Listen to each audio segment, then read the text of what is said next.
Welcome back, everyone. Last week's curiosity was to try and identify this giant fossilized tooth to work out which animal it belonged to, when that animal was alive, and how big it could become.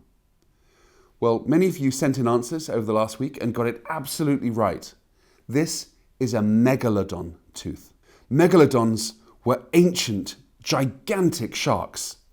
Look at the size of this tooth. Imagine the mouth that was in. Perhaps luckily for us, and certainly for all of the animals alive in the ocean today, megalodons are now extinct and no longer alive on this planet. The word megalodon means large tooth, and you can easily see why.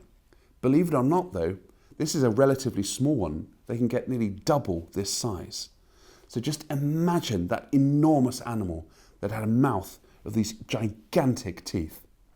The second part of last week's question was to research when megalodons were alive, and many of you also got this right as well.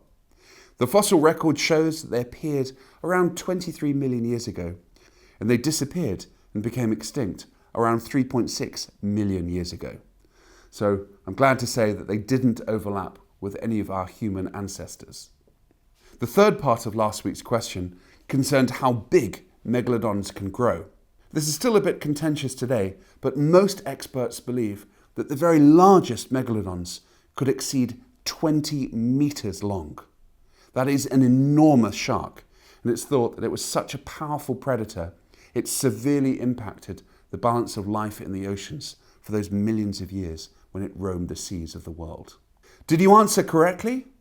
Now let's find out who won this week's prizes. Thank you for taking part.